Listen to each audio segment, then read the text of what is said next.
Hello, fellow trailblazers. Lebitso la ka ke Dukiso TK Ntebe. I am a financial wellness coach, travel enthusiast, blogger, and founder of TKO Consultancy. Welcome to Escapes and Money Adventures with TK, a podcast for the young African who's determined to travel, explore, and get their personal finances right. Willing to have a better relationship with your money while visiting interesting travel destinations? Well, this podcast is for you.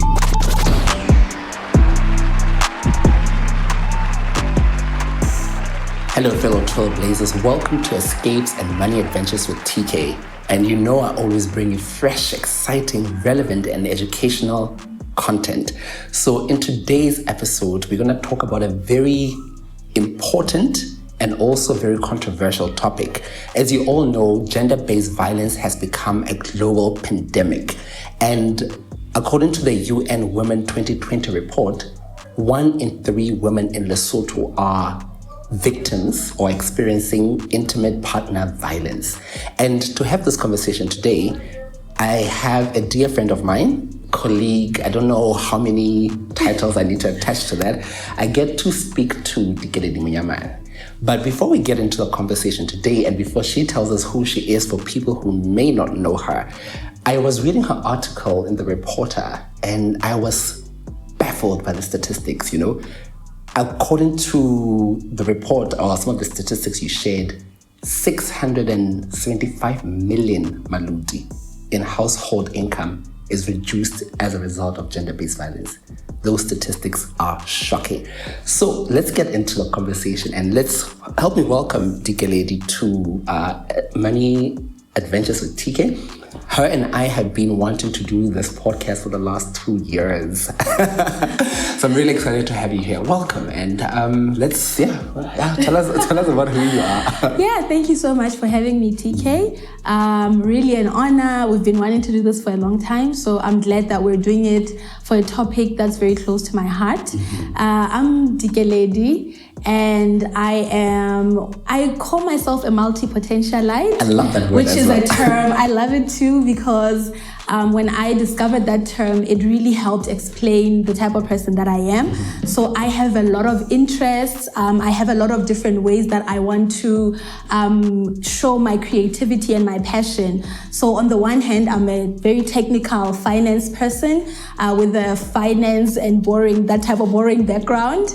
And then on the other side, I love writing, I love reading, and I love, reviewing books, and I love teaching. I think that's the biggest passion of mine. So I founded a number of initiatives that help me, express these passions of mine. So we have Inspire Innovation, which is a business consultancy that also has a mentorship program as part of its learning and development initiatives. Our slogan there is build people, build a nation. I love that tagline, actually. I love that. And then we have Keep Lesotho Clean, which is environmental sustainability organization that I am really passionate about advancing as well. And then, I have other things that I'm involved in. The one question I always want to ask now that I have you on camera is, where do you get that time? Because there's Keep Lesotho Clean, there's Inspire, you also incorporate, you also write for a column. You also have a column that you recently started. You read a lot of books, and I was watching your WhatsApp statuses. My current read, my next read, I'm like, I'm struggling to finish just one book. How do you go about it? Yeah, so I think, first of all, I've always been like that. From growing up, I would be doing debate, I would do sports. I played netball for the Free State. For the Free State province at that. Yes, and then I was really excelling at school. Mm-hmm. And I think we're just wired differently as people. And I think I have a lot of energy, and I have to find ways to express that energy. Mm-hmm. And how I've come to really be effective in the things that I'm doing now is I have a team. I learned when I was in Ireland, I attended Shape Europe, which is a global shapers initiative. And I remember this guy was talking about how he had done all these inventions, but that he didn't really do them. His team had done them. Mm-hmm. And he was driving home the point that, you can only go so far if you work alone and you just do things on your own. So I work with a team of people that work at Inspire, at Keep Lesotho Clean. We have a whole team of co-founders, directors, and volunteers. So that's how I really get a lot done. And I'm also really passionate about developing other people as I go along. So I'm not so much, I'm not obsessed about building myself as a brand and as what can I say? I'm not obsessed about being the one that's in front of every initiative that I do and being the one that's seen. Some things I really want to hand over to other people, and the sooner I can do that, the better.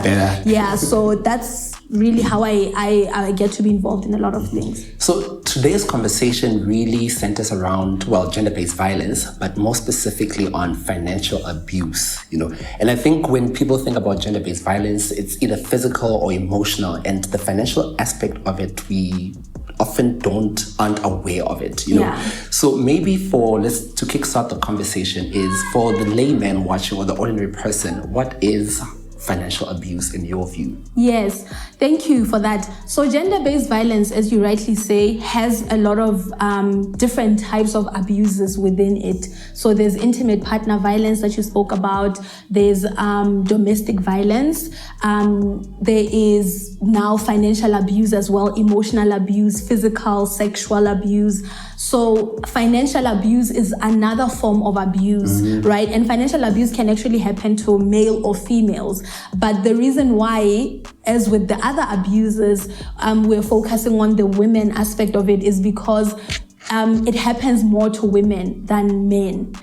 So financial abuse is an abuse where somebody that has power and authority over someone's resources uses that to exploit them or to control them. So what it looks like practically is, for example, if people are in a married relationship and then let's say the husband earns a lot of money and they control when the wife goes to buy sanitary towels, they control when the wife can get their hair done. So they really use money as a means to control them and to make the other person lack independence. So in a nutshell, lack independence. And I think for me, the word independence stands out because finance or money gives you freedom to choose where you want to go and how you want to spend your money. So the moment that independence is taken away from you, you sort of kind of become very vulnerable, So you've mentioned how it happens. What are some of what's the word I'm looking for? What's the impact on the person who's being financially abused? Like, how does that play out? And for me, before you get into that question, is debt, So we're in a marriage, and I just go out and I spend and swipe that credit card, and you're not even aware. So what are some of the other ways that people can be financially abused, aware or unaware? Okay, so I'll start with the ways that people can be abused. There are a lot of ways. So on the one hand, you have, like I said, somebody that earns more money and controls the finances. On the other hand, you can have somebody that maybe, as a woman, the woman is making more money, but now the man controls the bank account. The man, everything is in the name of the man, because, he's the man and he's the leader of the whole. And he doesn't use that responsibly as well. So this woman has to take on more debt because they want to build a house or they want to do this. And then this man, the debt is in the woman's name, but all the other nice things are in the man's name. So the impact of financial abuse is emotional, first of all, because number one, you're not an independent person with autonomy. So as a person, every adult has to have autonomy. Even kids, I shouldn't just say adults, but every person has to have their own voice, their own say. I want to get up and get... if I want to buy sanitary towels, I think it's such a big one, that one. I want to get up and go and buy sanitary towels. If I decide, I'd love to have lunch, I'd like to go out and have lunch, every person should be able to make that decision for themselves, right? So the impacts of financial abuse are emotional, and it is reported that a lot of times financial abuse doesn't go alone. It goes hand in hand with other types of abuses. So it's with physical abuse. In 99% of cases, these are American statistics, of course, but in 99% of cases where there's physical abuse, there is also financial abuse. So it means it goes hand in hand with other abuses. And the whole idea, I think, behind abuse is you make someone feel worthless. You make them feel like with financial abuse, you make someone feel like they can't do anything without you. If they leave you, they're gonna suffer. So this person really feels so dependent on you. They can't make their own decisions. Another form of financial abuse is where someone does not allow the other person to develop themselves. So if I have, I'm a wife and I'm not working and I say, I'd like to get a job or I want to improve myself, go back to school, then the husband says, no, you can't get a better job because you're going to earn more than me, or I don't allow you to go to school. And these are things that are so prevalent in our community. The reason for that is because a patriarchal society depends on someone dominating the other. In most cases, the man dominating the woman. Yes. So it means the way we raise our kids up, our girls, the way we structure marriage, it creates an environment where this type of abuse can happen because it's always that someone must control the other. We always make jokes around, I want to be the rich aunt. When I go to funerals, I must just get there. The rich auntie. And so, we know the rich auntie vibe or the rich auntie caricature, right? So with financial abuse, it's the same thing where someone controls the resources, and we live in a society that elevates that. If you have money, you can make choices. Yes. When the rich auntie or the rich uncle gets there with the money, then decisions are made and nothing happens before that. Yes. So yeah. Yes. Then another aspect of it is just the one that you touched on a little bit, the economic sort of control. So where somebody takes debt in your name, somebody sometimes even doing things that you're not aware that they're doing, sort of committing fraud, but they probably won't see it as fraud because, this is my wife. So somebody taking on debt without telling you when that's going to affect you. A lot of people in Lesotho are married in community of property. Ah, yes. Right? Yes. You talk about this. Yeah. So when you're married in community of property and someone doesn't inform you that they are taking on debt or they're making financial decisions without telling you that are going to have an impact on you. I'm passionate about this subject because I've lived it. When a parent dies, that's when you find out, these things. You find out that the other one had taken on debt. Now the other remaining one must, service the debt. You understand? Or someone, falls sick and you realize they are working but they don't have medical aid, or things that really put a burden on another person and you don't inform them. Sometimes where you have a policy, you know that you're as a family you have an insurance policy or something, and then a person goes and changes the beneficiaries of that policy without telling you, right? That constitutes financial abuse. And I think you've mentioned the policy changing beneficiaries. What I've also seen is from a pension perspective, people are changing the nominations of the beneficiaries without the consent of the spouse. Yes. And it's always so shocking to say that, how do you make such a decision? And the second thing that you also mentioned, especially for people who are married in community of property. So from my banking experience, when you want to apply for a loan facility with the bank, you need consent from the spouse. And many a time, people just sign without really asking, what am I signing for? So I've seen wives particularly sign in those forms, but they don't really know what's the debt being taken for, what's the amount, where is it going to be used, why maybe she just signs and goes, and so those are... And really, because that means that person doesn't have a voice. So there's that now, the authority, where a man says, and you don't you dare ask what that is, right? And people have really found themselves in very sticky situations. The bank says, but there's your signature, so you can't even deny and say, I didn't understand what I was signing. And for me, you mentioned earlier on kids coming into the picture, but also on the other side of the spectrum are adults, or elders rather, who are also victims of financial abuse. How did they become victims of financial abuse? So as we know, I mean, elders, when somebody grows older, they sort of, it's like the life cycle is reversed. So they become more and more dependent on caregivers.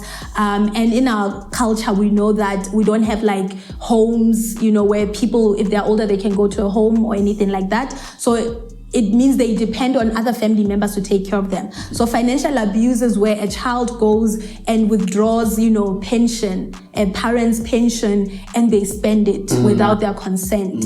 And this person really doesn't have anywhere to go to complain about that. And financial abuse for elders can happen, within the family members. And statistics show that it's more prevalent with family members, but it can also happen with external people. So the bank knows, or someone at a bank knows, that this person is now an elder and doesn't really have anybody to advise them. So they start advising them to put their investments in weird places.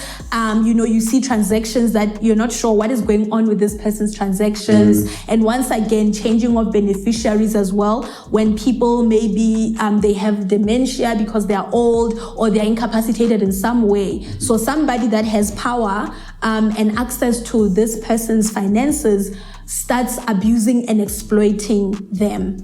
Sure, guys, these are hectic conversations. And I just love how we are breaking it down into simple examples.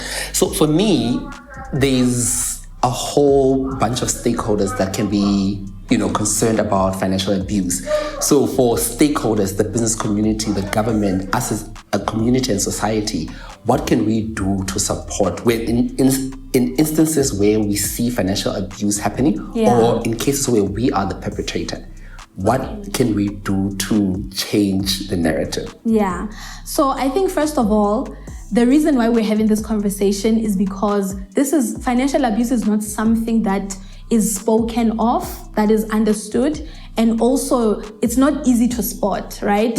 So first of all, I think the responsibility that we have as a new generation, of Basotho, or the current generation of Basotho, is to start talking about it. What does it look like, because just this conversation is going to make a lot of people realize that either I am abusing my position as a parent, as a husband or a wife, to control someone else, or a child, like as a child to my parent. Yeah, I'm using that position to control this person, and that's not right. It's financial abuse. So, or someone is gonna say, I am in a relationship or an entanglement where I am abused or I'm experiencing abuse. And what I don't really want this conversation to be, it's not about labeling people or husbands or wives as abusers. What we are saying is that the way we are used to building our society creates an environment where abuse can happen.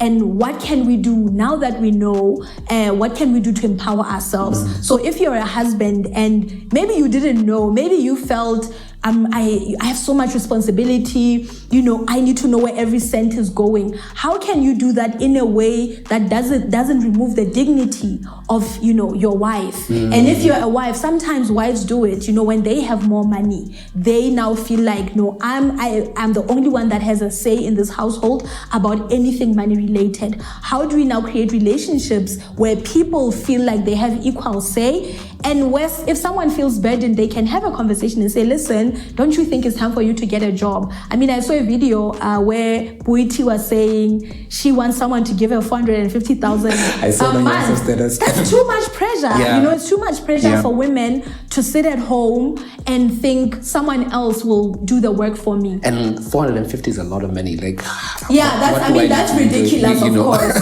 But there are women that feel that the man is responsible to give them money, to create a life for them that they want. And that's not the right way of thinking about it. And I think one of the things we need to question as a culture is, when you are an adult, you are autonomous. You must be autonomous, whether you are someone's child or someone's wife or someone's boyfriend or girlfriend.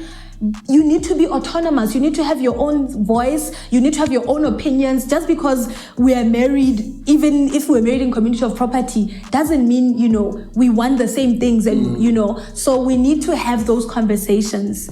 And then we now need to say, okay, what are the signs of financial abuse? So where someone feels they can't make decisions, they're scared to make decisions, they have to produce receipts for everything. On the flip side, we have people that spend money, grocery money on alcohol. So that's also not okay. Or school fees. Yeah, school fees, money on things that they shouldn't be spending on. Even women are guilty of overspending and not really thinking about, where's the next meal gonna come from. So there are some women that are like that. And then there are men, for example, who spend on alcohol and all of that. So these are conversations that we should have. So, and then we need to identify the signs so that we can start diagnosing the problem. Yeah. And I think in your recent column article, you spoke about the business community also being very silent on gender-based violence and specifically to the topic of today, financial abuse. So why should the business community care? Yeah, so I think the point I was trying to raise there was, firstly, gender-based violence has an economical impact. I lost my mom when I was 11 to intimate partner violence. And that meant, first of all, I need to rely on someone else. My grandmother raised me. She had her own life plan, and now all of a sudden, I'm her responsibility. The impact of gender-based violence is that people are at risk of, like, the kids that are affected might not, have an opportunity to go to school. That means you now have a burden on the system, on someone that will be dependent on the system for a long time. There's health, right? That health, people need health or medical attention. There's legal, the cost of legal services and legal battles. We know with the recent case of Likeleli Mphutlane, for example, where it was a gender-based violence issue. And then you can also tell that there was a bit of financial abuse there that even involved the in-laws, right? Because how can someone be killed for 20 maluti? Yeah, so the impact now is they must go to court. Now the courts, which are already overloaded with cases, must now handle this case. And prioritize this one because now it's like now it's an emergency. This person must be buried. My mother, for example, was also buried with a court order, because someone didn't want her to get buried on time. So those things have an impact on the economy. You spoke about the reduction in household income. When household income reduces, business is affected because people are not spending money. So if we look at where people congregate, where do people go? People go to work every day. They go to churches every Sunday. Kids go to school, right? So these are organizations that are very well positioned to prevent gender-based violence and to also provide support where there is gender-based violence. So that's my point, is that as a business community, we cannot be so silent, because if the statistics say 33% of women in Lesotho experience intimate partner violence, those 33% are people in your workplace. Absolutely. So, and for me, when you say that, it now brings in absenteeism, lost productivity, lack of productivity, and obviously that affects your bottom line as a company and an organization. My goodness. And at a policy level, what are your views around what the government should also be doing to try make a big difference when it comes to gender-based violence, specifically? Well, let me not say specifically, because financial abuse is, financial abuse. So I think when I was doing a bit of research on the subject, I realized that in a lot of countries, there's actually support. There's helplines. There's organizations that provide financial advice, for example.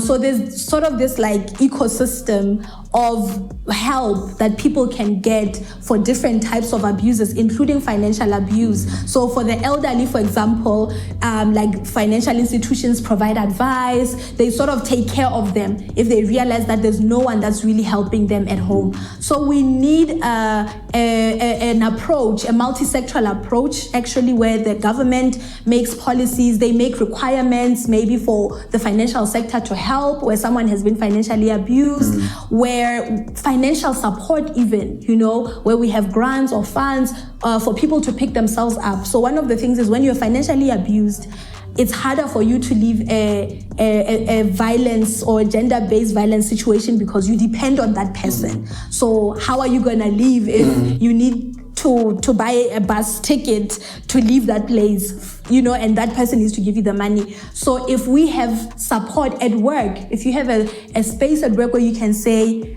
I'm experiencing this difficulty, then they start probing and find out that you're abused financially, then there should be interventions, specific, interventions that they provide. Yeah. And I think just in closing, just like me, you are a big advocate for women empowerment, financial wellness and financial literacy. Now bringing financial literacy and financial education into the conversation, what should the business sector specifically do from a wellness perspective? Financial wellness programs. So financial wellness programs should not be seen as separate from gender-based violence topics. When we talk about gender-based violence, we don't always have to talk about it under the topic of gender-based violence. If you have a financial literacy program, include, financial abuse in that program. And it also shows that the issues that people face are all related. So as part of the wellness, we're now doing mental health, physical health, financial health. All these things can address gender-based violence and empower women. And then in closing, your closing remarks, for somebody who's watching this video podcast, reading the article that you and I are going to co-create, is what do we say to them?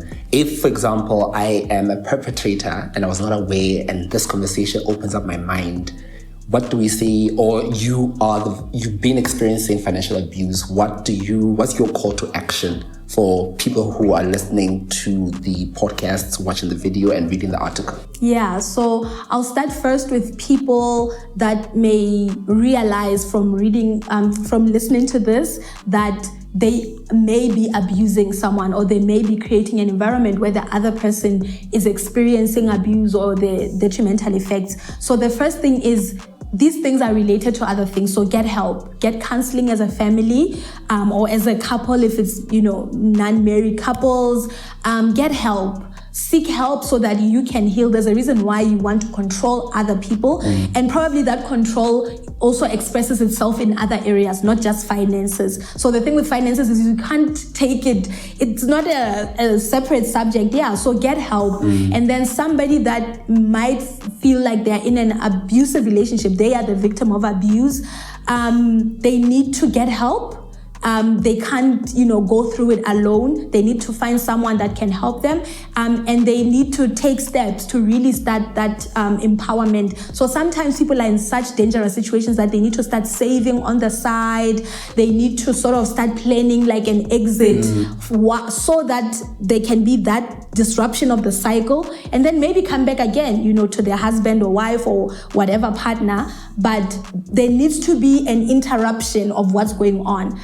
Seek help, seek counseling, and family and friends, we should not keep quiet. We need to ask people, are you okay? I was reading that a lot of the times when people seek help, when you say, are you under financial abuse, they'll of course say no. But if you say, are you able to, take care of your immediate needs? Then they'll be like, no, I need to ask my husband. Then those probing questions can make someone realize that they are actually in trouble, even if they didn't realize it. So I think that it's such a prevalent issue that a lot of us have experienced it one way or another. Even parents that say, I'm not gonna buy you school uniform if you don't do this. That's abuse, because these are basic necessities that a parent should do for their child. So I think we've all experienced it somehow. So let's talk about it. Let's, do more research and empower ourselves so that we can change the cycle as a society. Wow. And where do people find you? I know you're very active on social media, though sometimes you're just like, but if people want to connect with you, either for booking or, you're doing a lot of things like you mentioned earlier on. So where do people find you and connect with you? Yeah, so I'm really active. I'm very active on Facebook, Likeleli Mphutlane Monyamane. I'm on Instagram and LinkedIn. I love LinkedIn. And, our websites, you'll see, our companies on social media. You can follow our companies online. And pretty much Google me. I say Google me. Google. I'm also Googleable. Yeah, well, absolutely. And I'll also link all her social media platforms in the description box below, including her company, Inspire Innovation Business Consultants. So if you are watching, listening, or reading the article, which I'll also link in the description box below, don't be shy to leave a comment. Let us know what you think about this conversation. And if you've been a perpetrator of financial abuse, or you're a victim of financial abuse, let us know also what you thought about this conversation and how you managed to get yourself out of that situation, or what you plan to do to get out of that situation. A quick disclaimer before we step out: Likeleli is not a financial advisor. If you are looking for financial advice, please speak to somebody qualified. I am a financial coach. I am not a financial advisor, but yes, that's a quick disclaimer. Yes. And this does not constitute as financial advice. Again, if you're looking for financial advice, please speak to somebody who's qualified and registered. And thank you so much for listening to Escapes and Money Adventures with TK. Looking forward to the next conversation, and a big thank you to Likeleli for coming out on a Saturday afternoon to come. And again, I'm committing her on camera. This is one of many, because her and I have so much content that we need to discuss. So at least we started. So 2022, we are going hard, and we are creating this amazing content that we'll share with you. So thank you, and remember to like, comment, and subscribe. Love, peace, and money. Cheers, guys. You've been listening to Escapes and Money Adventures with TK. I want to hear from you. Don't be shy to leave a comment, share, and subscribe. Money is an adventure. Let's enjoy the ride.